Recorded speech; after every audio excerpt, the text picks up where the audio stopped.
So over the past weekend in downtown Seattle, I attended ECCC. This is my fourth year in a row that I've attended. ECCC stands for Emerald City Comicon, which is basically the Washington State Comic-Con of my state, Washington State. And as always, it was phenomenal. If you've never been to a Comic-Con, I would highly recommend it because it is quite the experience. You get to see phenomenal cosplays. I think one of the most incredible cosplays that I saw over at ECC was, in fact, this. This was a guy who was on stilts. He was only cosplayed as this for a short duration, for 2 days.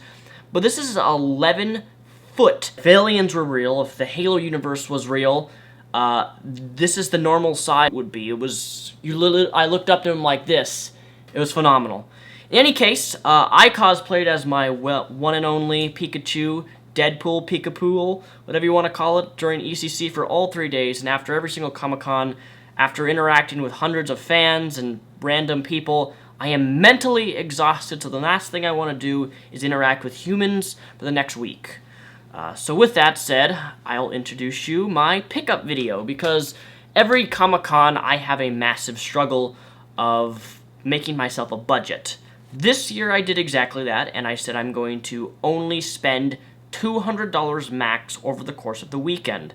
Every single Comic-Con that I attend, I put money aside. I actually had more money than $200, but I said, you know what, I need to save the extra money for my move out. As you can see, things are disappearing in my background because I am packing things up and hopefully going to be moving out relatively soon. So on to my pickups. I made a $200 budget, and I'm going to show you what I picked up at ECC. As I was walking through the artist gallery, I noticed Andrew Griffin, and he does art. He's an artist. I'm not sure if he's actually done comic book work. I don't know. I've never heard of him until this Comic-Con, and I noticed this print that he had on display, and I was like, this is the coolest crossover of the Marvel universe and the Star Wars universe, and hopefully people get this.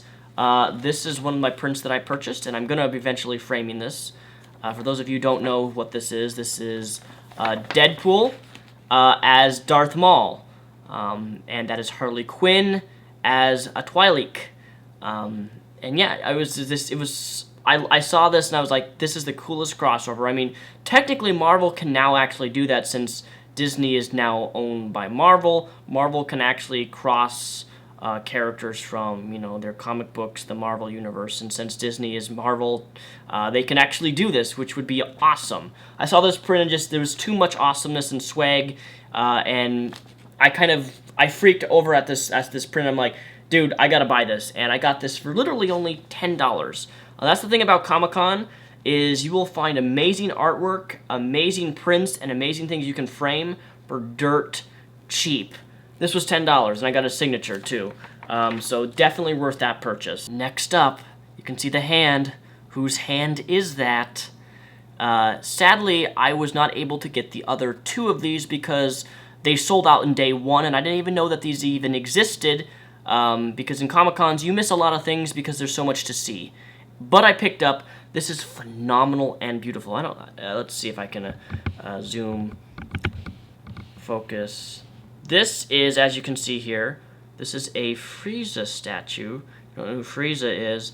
That is from Dragon Ball Z. And this thing has an incredible amount of detail. And this was only $20. They had Piccolo, they had Vegeta, they had Goku, they had a bunch of others. And this is about 7 inches in height, or 6 inches. It's a good, but I love this because of the detail of the actual statue itself.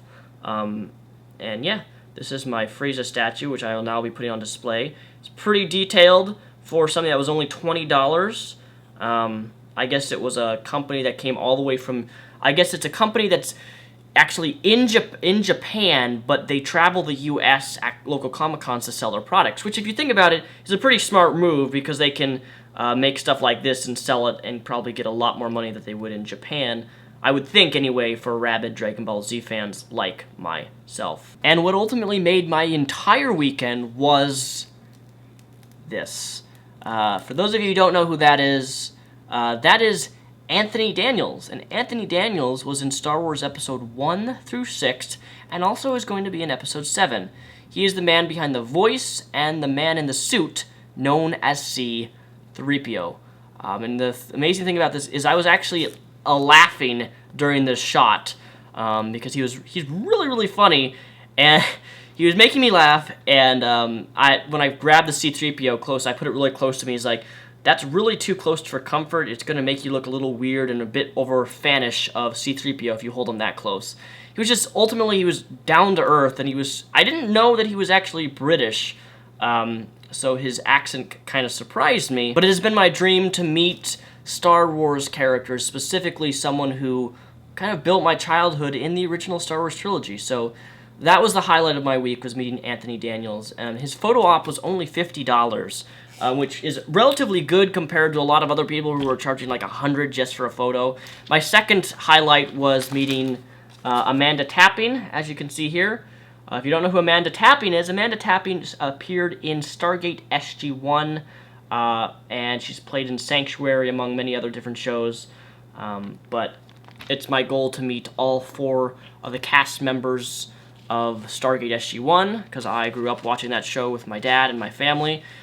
So it was pretty cool to meet someone so iconic as Amanda Tapping, who I grew up watching when I was merely, I think, when did the first season come out? It came out in the late 90s, but I watched all 10 seasons of Stargate SG-1, and it just meant a lot to me that I was able to meet someone who essentially helped build my imagination and was a good portion of my family times.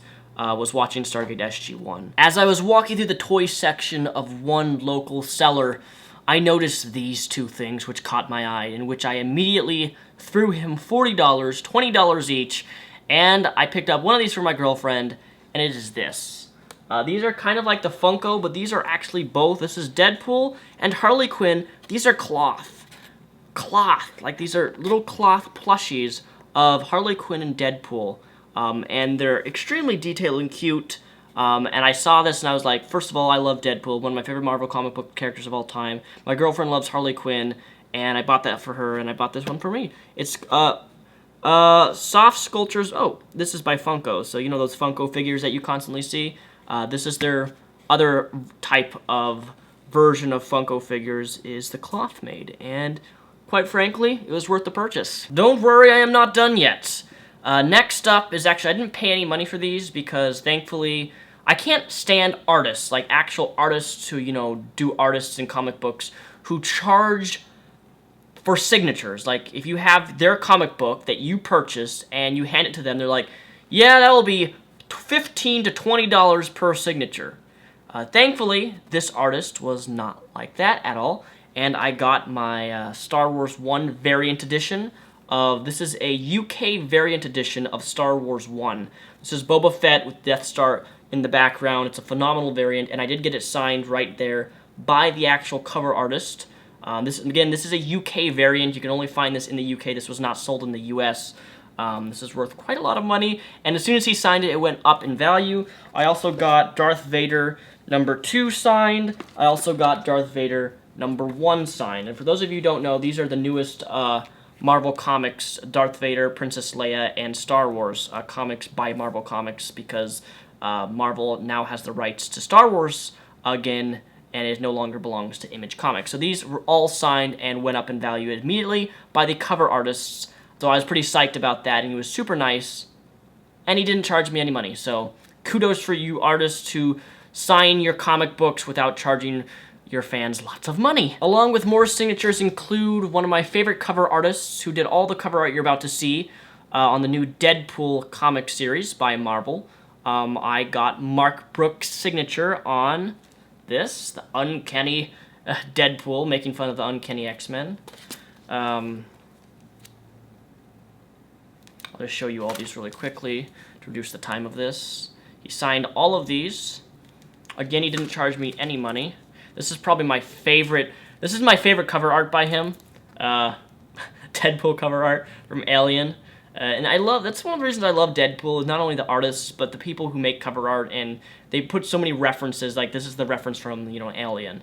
Just phenomenal stuff, right?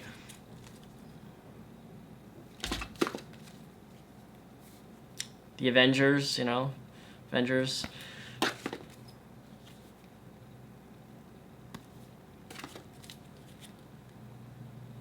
Omega Red. There's actually one Omega Red cosplay at ECC, which was phenomenal. I was actually really surprised because a lot of people actually don't know who Omega Red is, so when I saw it, I was pleasantly surprised. Every year at ECC, there is always this one guy who has a website known as SuperEmoFriends.com. Now, I actually have quite a few of his other stuff that I bought last year and the year before that, but SuperEmoFriends.com, he has all of the stuff. He's constantly making new things, and I'm going to show you. It's phenomenal. He takes everything from different movies and he puts them in a little visual such as this. Captain America. I thought this was America. And I love this simply because, well, I thought this was America, and it makes Captain America's all sad because look at America now. Indiana just passed a bill allowing discrimination against gay people in the workplace. So if you're gay, we don't want to hire you. Captain America makes sense.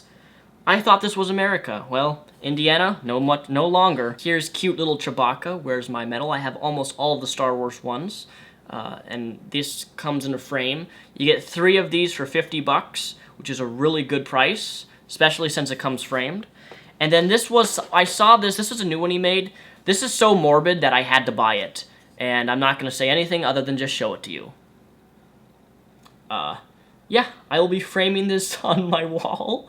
But, you know, granted, it's called Super Emo Friends, so what do you expect? It's sad, and it's kind of emo. And finally, ladies and gentlemen, my last 2 things, and remember, I got this all for under 200 smackers. I will show you, and I actually have to get this framed, but it was awesome nonetheless. This is really, really big. In fact, I think this is the biggest poster I own, which I don't even know if you can actually see quality enough. But this is my poster. Kudos if you can name every single character on this. I asked a few people who are Marvel fans, and they actually couldn't name all of these characters. As you can see here,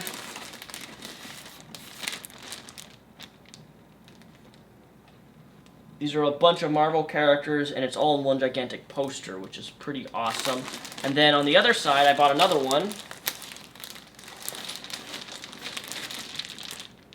Because, you know, I love Star Wars.